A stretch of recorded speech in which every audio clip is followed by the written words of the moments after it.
আমার ভাগ্নেকে ছোট মনে করে আমি তার সব কাজই নিজের হাতে করে দিতাম। একদিন বাড়িতে কেউ ছিল না।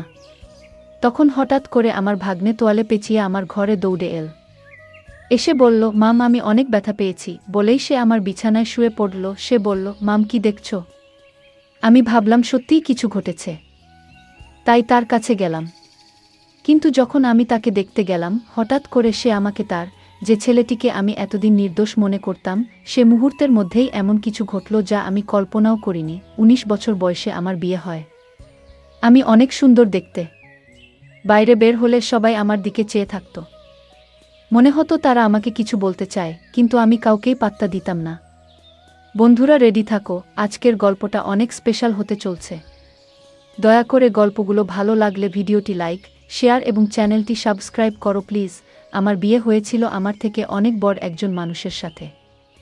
যখন আমার বয়স ছিল ১-৯ বছর, তখন আমার স্বামীর বয়স ছিল ৩-৫ বছর। আমার পক্ষে এত বড় বয়সের স্বামীকে পছন্দ করা খুবই কঠিন ছিল। তাকে দেখলেই আমার রাগ হতো এবং ধৈর্যের বাঁধ ভেঙে যেত। আমি দেখতে বেশ সুন্দরী ছিলাম, আর আমার স্বামী আমার সৌন্দর্য দেখে সবসময় খুশি হতেন, কিন্তু আমি তাকে কখনো আমার কাছে আসতে দিতাম না। এমনকি একই বিছানায়ও শুতে দিতাম না। ধীরে ধীরে আমার মধ্যেও জীবনে একজন মানুষের প্রয়োজন অনুভূত হতে লাগল, কিন্তু কোনোভাবেই আমি আমার সেই বয়স্ক স্বামীর কাছাকাছি যেতে পারতাম না। আমার একাকী জীবন কাটছিল। এমন সময়ে হঠাৎ করে আমার নন্দের ছেলে, অর্থাৎ আমার ভাগ্নে আমাদের বাড়িতে এল। তার নাম ছিল কুনাল। আমি কুনালকে প্রথমবারের মতো দেখছিলাম, কারণ সে আমাদের বিয়েতেও আসতে পারেনি। সেই সময় সে হোস্টেলে ছিল এবং তার পরীক্ষা চলছিল। বাড়িতে আসার পর কুনাল পরিবারের সবার সাথে কুশল বিনিময় করছিল। তারপর সে আমাকে আলিঙ্গন করল, যা দেখে আমার স্বামী একটু বিরক্ত হয়ে উঠল। পরিস্থিতি স্বাভাবিক করতে আমি কুনালকে জিজ্ঞাসা করলাম, কুনাল হঠাৎ করে বাড়িতে আসার সুযোগ কিভাবে পেলি? এই প্রশ্ন করার পরেই আমার শাশুড়ি মা রেগে গিয়ে বললেন, তুমি কি জানতে চাও আর আমার মেয়ের ছেলে এখানে আসতে পারবে না? আমি বিনয়ের সাথে বললাম, না মা, আমার ওভাবে বলার মানে ছিল না। আমি শুধু বলতে চেয়েছিলাম। কুনাল আমাদের বিয়েতে আসেনি তো হঠাৎ আজ এলো কেন? কুনাল মুচকি হেসে বলল, নানি, মাম তো শুধু প্রশ্ন করেছেন, রাগ করবেন না। আমার তখন ফাইনাল পরীক্ষা চলছিল, তাই বিয়েতে আসতে পারিনি। তবে এখন আমি এসেছি, আর মাম থেকে অনেক আদর নিয়ে তবেই ফিরব। যখন মন ভরে যাবে তখনই ফিরে যাব। এই কথা শুনে সবাই হেসে উঠল। আমি কুনালের থাকার বিশ্বাসটা জানতে চাইনি, শুধু মজা করে একটা প্রশ্ন করেছিলাম, কিন্তু শাশুড়ি মা রেগে গেলেন, তাই আর কিছু বলার সাহস পেলাম না। কিছুক্ষণ পর কুনাল ফ্রেশ হয়ে এলে শাশুড়ি মা আমাকে তার জন্য নাস্তা আনতে বললেন। নাস্তা নিয়ে যাচ্ছিলাম, হঠাৎ পা পিছলে প্লেট কুনালের উপর পড়ে গেল। নাস্তা তার পোশাকে পড়ায় শাশুড়ি মা চিৎকার করে বললেন, তাড়াতাড়ি তার পোশাক পরিষ্কার করো। তখন স্বামী বাড়িতে ছিলেন না। আমার স্বামী তখন বাজারের কাজে বাইরে গিয়েছিলেন। শাশুড়ি মায়ের বকুনি শুনে আমি ঘাবড়ে গিয়ে রান্নাঘর থেকে একটি কাপড় আনতে গেলাম। কাপড় পরিষ্কার করার আগে আবার জিজ্ঞাসা করলাম, মা, সত্যিই কি আমাকে কুনালের জামা পরিষ্কার করতে হবে? উত্তরে শাশুড়ি মা রেগে বললেন, আর কে করবে? ভুলটা তুমি করেছ, তাই তোমাকেই ঠিক করতে হবে। পুরো ব্যাপারটায় কুনাল চুপ ছিল। নিজের জামা পরিষ্কার করার চেষ্টা করেনি। জামা পরিষ্কার করতে গিয়ে আমি একটু অস্বস্তি বোধ করছিলাম। কুনাল নিজেই পরিষ্কার করতে পারত, কিন্তু সে দাঁড়িয়ে আমাকে কাজটা করতে বলল। আমার সংকোচ হচ্ছিল, আর সে মিষ্টি চোখে তাকিয়ে বলল, মাম, এখানে এভাবে পরিষ্কার করুন। ধীরে ধীরে নির্দেশনা দিল কিভাবে করতে হবে। ঠিক তখনই আমার স্বামী ফিরে এলেন এবং আমাকে এই কাজ করতে দেখে রেগে বললেন, তুমি এটা কেন করছো? তখন আমি তাকে সব খুলে বললাম। আমি ইচ্ছা করে এটা করছি না, শাশুড়ি মায়ের নির্দেশেই করছি। আমার স্বামীর নাম রাজু। তিনি শাশুড়ি মায়ের দিকে তাকিয়ে বললেন, মা, কুনাল এখন নিজেই, সে আর ছুটি নেই যে আমার স্ত্রীর সাথে এভাবে কাজ করানো হবে। যা হয়েছে তা ছিল একটা দুর্ঘটনা। ভবিষ্যতে এমন কোনো কাজ করার চেষ্টা করো না, যা একজন পুরুষের। এই বলে রাজু আমার হাত থেকে কাপড়টা সরিয়ে নিয়ে চলে গেলেন। তিনি যে বাজারের জিনিসপত্র নিয়ে এসেছিলেন তা পাশে রেখেই বেরিয়ে গেলেন। এরপর আমি সেই জিনিসপত্র নিয়ে রান্নাঘরে চলে গেলাম। কুনাল ও আমার পিছু পিছু এল। নল থেকে হাত ধোয়ার সময় সে আস্তে আস্তে কিছু বলছিল, যেন তার মনের মধ্যে কিছু ভারী কষ্ট জমে আছে। আমি শুনলাম সে বলছিল, এখান থেকে চলে যাব। আমি অবাক হয়ে বললাম, কুনাল, তুমি তো মাত্র কয়েক ঘন্টা আগে এখানে এসেছ।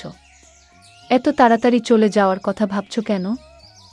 তখন কুনাল বলল, আমি তো বাইরের মানুষ, তাই হয়তো এখানে থাকার কোনো মানেই নেই। মামিও আমাকে হয়তো বাইরের লোক মনে করেন। মায়ের স্নেহ পেতে এসেছিলাম, কিন্তু হয়তো আমার ভাগ্যে তা নেই, এই কথা বলে সে চলে যেতে চাইল। আমি তখন হঠাৎ করেই তার হাত ধরে ফেললাম।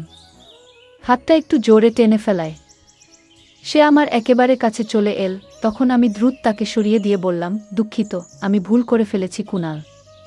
আমি ভুল করে তোমাকে টেনে এনেছিলাম। বলার পর আমি তাকে বোঝানোর চেষ্টা করলাম, কুনাল, রাজুর কথাগুলোকে মন থেকে নিও না। আসলে আমি আমার স্বামীকে তেমন গুরুত্ব দিই না। সে শুধুমাত্র সম্পত্তির জন্য আমার পেছনে ঘুরে বেড়ায়। তোমার পোশাকে কিছু পড়লেও আমি পরিষ্কার করতাম, যেমনটা তোমার জামা কাপড় পরিষ্কার করেছি। যদি সত্যিই আমার কাছ থেকে আদর স্নেহ পেতে চাও, তবে এখানেই থাকো। না হলে রাজুর কথাগুলো মনে রেখে চলে যেতে পারো। এরপর বললাম, দেখো এখন কি করবে? আমার কথা শুনে কুনাল বলল, মাম, সত্যি বলতে, আপনার কথাগুলো শুনে আমার সব রাগ গলে গেল। এখন শুধুমাত্র আপনার জন্যই এখানে থাকব। আপনি যদি বলেন তবে এখন থেকে আমি আপনারই। বলেই সে আমাকে আলিঙ্গন করল। কুনালের এমন ছোট ছোট কথাগুলো আমার মনে প্রভাব ফেলছিল। চোখের পলকেই 5 দিন কেটে গেল। এই কদিনে কুনাল বাড়ির একজন সদস্য হয়ে উঠেছিল। প্রতিদিন সকালে আমার স্বামী তাকে দোকানে নিয়ে যেতেন। রাজুর একটি ছোট দোকান ছিল, আর কুনালকে একঘেয়েমি থেকে বাঁচাতে তাকে সঙ্গ নিতেন। কুনাল আসার পর বাড়ির কাজের চাপ বেড়ে গেল। শাশুড়ি মা সারাদিন মন্দিরে থাকায় বাড়ির কাজের সহায়তা করতেন না। আর স্বামীর আয়ও ছিল কম, তাই কাজের লোক রাখা সম্ভব ছিল না। একদিন আমি রাজুকে বললাম, রাজু, এত কাজ আর পারছি না। বাড়িতে এখন আরও একজন সদস্য, কিন্তু শাশুড়ি মা কোনো সাহায্য করছেন না। আমাদের কথোপকথন শাশুড়ি মা শুনে ফেললেন। রেগে ঘরে ঢুকে বললেন, এই বয়সে তুমি আমার কাছ থেকে কাজ করাতে চাও, আর স্বামীর কানেও কথা ঢালছ? এরপর তর্ক শুরু হলো। রাজু এসে বলল, দুজনেই চুপ করো। মা আর আগের মতো কাজ করতে পারেন না, আর আমি কাজের লোক রাখতে পারবো না। যার জন্য বাড়ির কাজ বেড়েছে সেই সাহায্য করবে। তারপর রাজু কুনালের দিকে তাকিয়ে বলল, কুনাল, তুমি দোকানে যাবে না, বাড়িতে থেকে মামুর কাজে সাহায্য করবে। স্বামী তার দায়িত্ব থেকে মুক্তি পেতে নিজের ছোট ভাইপোকে আমার সাথে বাড়িতে একা রাখার সিদ্ধান্ত নিয়েছিল। আমি কিছু না বলেই তার এই সিদ্ধান্ত মেনে নিলাম। পরের দিন থেকে কুনাল বাড়িতে থেকে আমার সাথে কাজ করা শুরু করল। সকালে ঘরের কাজের সময় সে আমাকে সাহায্য করত। নাস্তার পর শাশুড়ি মা মন্দিরে চলে যেতেন, আর রাজু দোকানে বেরিয়ে যেতেন। তাদের যাওয়ার পর আমি নাস্তা করতাম এবং কুনাল আমার সাথে বসে খেত। কুনালের কিছু আচরণ আস্তে আস্তে আমার নজরে আসতে শুরু করেছিল। যখন শাশুড়ি মা ও রাজু বাড়িতে থাকতেন, তখন সে দূরত্ব বজায় রেখে কাজ করত। কিন্তু যেই তারা বেরিয়ে যেতেন, কুনাল আমার অনেক কাছাকাছি চলে আসত। তবে ভালো দিক ছিল যে শাশুড়ি মা যে কোনো সময় বাড়ি ফিরে আসতেন। আর এই ভয়ে কুনাল কিছুটা সতর্ক থাকত। সকালের দিকে যখন শাশুড়ি মা ও রাজু বাইরে যেতেন, তখন কুনাল মাঝে মাঝে আমার কাছে তার ব্যক্তিগত কাজের জন্য বলতো। যেমন, সে যখন গোসল করতে যেত, আমাকে বলতো তার কাপড় বিছানায় গুছিয়ে রাখতে। তার সাহস এতটাই বেড়ে গিয়েছিল যে একদিন সে আমাকে বলল, মাম, আজ তুমি শাড়ি পরে আসো, শাড়িতে তোমাকে অনেক সুন্দর লাগে। আমি এইসব বিষয়গুলো উপেক্ষা করছিলাম, কিন্তু তার আচরণ ক্রমশ বাড়ছিল। একবার সে বলল, মাম, গোসলের জন্য বালতিতে জল ভরে দাও। সেদিন আমি রান্নার জন্য সবজি নিয়ে বেশ বিরক্ত ছিলাম, তাই গোসলের জন্য খুব গরম পানি ভরে রেখেছিলাম। কিছুক্ষণ পরে কুনাল বাথরুম থেকে দৌড়ে আমার ঘরে চলে এল। তার গায়ে শুধু একটি তোয়ালে জড়ানো ছিল। সে ঘরে ঢুকে বলল, মাম, আমাকে পুড়ে যাওয়া মলম লাগিয়ে দাও, খুব গরম লেগে গেছে। আমি তখন বুঝতে পারলাম আমি রাগের মাথায় অত্যধিক গরম পানি দিয়েছিলাম, আর সে হয়তো পানি পরীক্ষা না করেই গোসল শুরু করেছিল। কুনাল আমার দিকে এসে বলল, মাম, খুব জ্বালা করছে, কোনো ক্রিম বা কিছু আছে কি? একটু লাগিয়ে দাও। সে তার পা দেখালো যেখানে সে বলছিল পুড়ে গেছে। আমি একটু নার্ভাস হয়ে গেলাম এবং বললাম, আমার ভুল হয়েছে, রাগের মাথায় এমনটা করিনি। আমি কুনালকে বললাম, আমার উচিত ছিল না এত গরম পানি সেখানে রাখা, কিন্তু তুমিও তো আগে দেখে নিতে পারতে পানিটা কতটা গরম। কুনাল হেসে বলল, এসব বাদ দাও, আগে আমার পায়ের দিকে তো দেখো।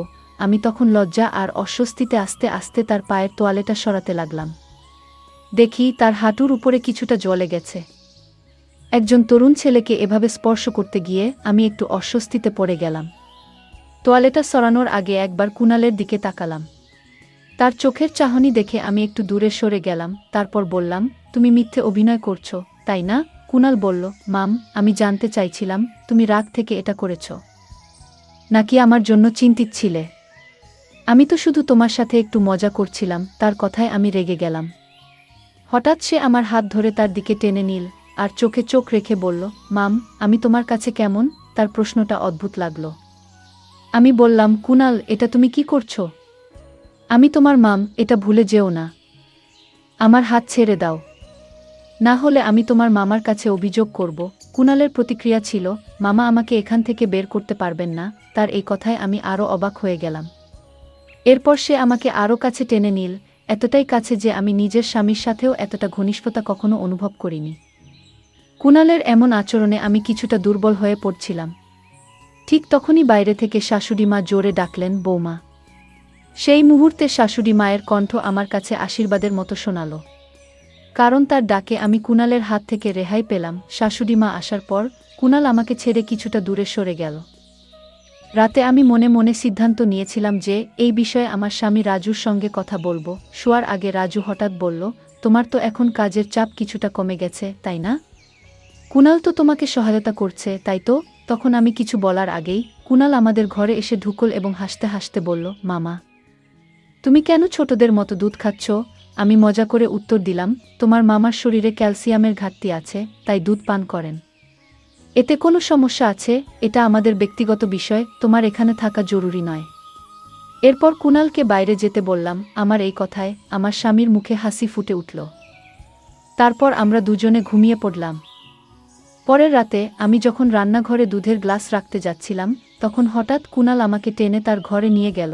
তার এমন আচরণ দেখে আমি রেগে গিয়ে বললাম, কুনাল, তুমি কি করছো? আমি তোমার মাম, এটা ভুলে যেও না। তুমি যদি 5 সেকেন্ডের মধ্যে আমার হাত না ছাড়ো, তবে আমি চিৎকার করব। কুনাল ঠান্ডা মাথায় বলল, মাম, তুমি মাইক নিয়েও চিৎকার করো, তোমার স্বামী শুনতে পাবে না। কারণ তাকে তুমি এমন দুধ খাইয়ে দিয়েছ যাতে ঘুমের ওষুধ মেশানো। আমি সব কিছু দেখেছি, আর আমার মোবাইলেও সেই ঘটনা রেকর্ড আছে। কুনালের কথাগুলো শুনে আমি হতভম্ব হয়ে গেলাম। তার মোবাইল স্ক্রিনে আমি নিজেকে দেখতে পেলাম, যেখানে দেখা যাচ্ছিল আমি রাজুর দুধের গ্লাসে ওষুধ মেশাচ্ছি। সে বলল, মাম, একবার ভাবো, যদি মামা এই ভিডিও দেখে ফেলে তাহলে কি হবে? আমি প্রতিদিন রাজুর দুধের গ্লাসে চুপিসারে ঘুমের ওষুধ মিশিয়ে দিতাম। কুনাল সেই ঘটনা ভিডিও করে আমাকে ব্ল্যাকমেইল করতে শুরু করল এবং আমার সাথে ঘনিষ্ঠ হওয়ার চেষ্টা করতে লাগল। এতটা ধূর্ত হবে তা আমি ভাবতেও পারিনি। তখন আমার কাছে মিষ্টি কথা বলে তাকে শান্ত করা ছাড়া আর কোনো উপায় ছিল না।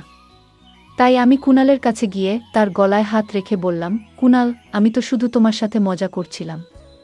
তুমি যখন থেকে এখানে এসেছো তখন থেকেই তুমি আমার খুব কাছের মানুষ হয়ে গেছো। কিন্তু আমি বলতে পারিনি। আজ সুযোগ পেয়েছি তাই বলছি। আমি কুনালকে এমনভাবে জড়িয়ে ধরলাম যেন সে আমার কথায় বিশ্বাস করে। কিছুক্ষণ পর বললাম, কুনাল, আমার পেটে হঠাৎ ব্যথা করছে। কাল এসে তোমার সঙ্গে দেখা করব। এই বলে আমি তার ঘর থেকে বেরিয়ে এলাম। পরের দিন থেকে রাজু কুনালকে তার দোকানে নিয়ে যেতে লাগল। কুনালের উপর আমার একদম বিশ্বাস ছিল না। যদি সে ভুল করে কিছু বলে ফেলে, তবে রাজুর সামনে আমার অবস্থার কি হবে? ভাবতেই পারি না। রাজু ও কুনাল দোকানে চলে যাওয়ার কিছুক্ষণ পর আমি দোকানের দিকে গেলাম যাতে কুনালের উপর নজর রাখতে পারি। দোকানে ঢুকে দেখলাম সেখানে কেউ নেই। হঠাৎ সেখানে একটা গোপন ঘর দেখতে পেলাম, যা আমি আগে কখনো দেখিনি। আমি ভিতরে যেতে পারলাম না, কিন্তু সেখানে কারো কথা শোনা যাচ্ছিল। দরজার বাইরে কান পেতে শুনতে লাগলাম রাজু কুনালকে বলছিল, তুমি কবে এটির চিকিৎসা শেষ করবে? যত তাড়াতাড়ি সম্ভব। কাজটা শেষ করে তোমার টাকা নিয়ে এখান থেকে চলে যাও। কোনো মেয়ে আমার স্বামী কাকে এত ভালোবাসে? কিছুই বুঝতে পারছিলাম না। এর মধ্যেই কুনাল বলল, তুমি আমাকে এই মেয়েটার চেহারা দেখাচ্ছ না কেন? একে কিন্তু রাজু তাকে চুপ থাকতে বলল। আমার সন্দেহ ছিল না যে কুনাল আমার সম্পর্কে কিছু বলেনি। হঠাৎ তাদের বেরিয়ে আসার শব্দ শুনে আমি দ্রুত দোকান থেকে বেরিয়ে বাসায় ফিরে এলাম। তারপর ঠিক করলাম আজ রাতে রাজুকে ঘুমের ওষুধ না দিয়ে কুনালের ঘরে যাব এবং কুনালের বিরুদ্ধে মিথ্যে অভিযোগ তুলে রাজুর সামনে তাকে একেবারে ফাঁসিয়ে দেব, যাতে সে কুনালকে চিরদিনের জন্য বাড়ি থেকে বের করে দেয়া। সন্ধ্যায় যখন রাজু বাড়ি ফিরল, আমি তাকে শাশুড়ির ঘরে যেতে দেখলাম। তার মুখে চিন্তার ছাপ ছিল। সে ঘরে ঢোকার পর আমি দরজার পাশে কান পেতে দাঁড়ালাম। রাজু শাশুড়িকে বলছিল, মা, তুমি সারাদিন এত ফোন কেন করছিলে? এমন কি ঘটেছে? শাশুড়ি বললেন, এটা ভূমিকম্পের মতোই বড় একটা ঘটনা।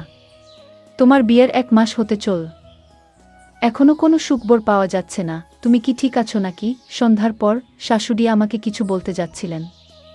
হঠাৎ পেছন থেকে কুণাল ডেকে উঠল, মাম। কুণালের কথা শুনে শাশুড়ি চুপ হয়ে গেলেন। তার মনে হয়েছিল যে আমি বাইরে আছি। আমি তার কথার প্রতিক্রিয়া না দেখিয়ে সরাসরি রান্নাঘরের দিকে চলে গেলাম। রাতে পরিকল্পনা মতো যখন রাজু ঘুমিয়ে পড়ল, আমি কুণালের ঘরের দিকে গেলাম। কাছে গিয়ে তাকে আলিঙ্গন করলাম এবং বললাম, কুণাল, আমি আমার প্রতিশ্রুতি রেখেছি। এখন আমি শুধুই তোমার। কুণাল, আমার কাছে আস।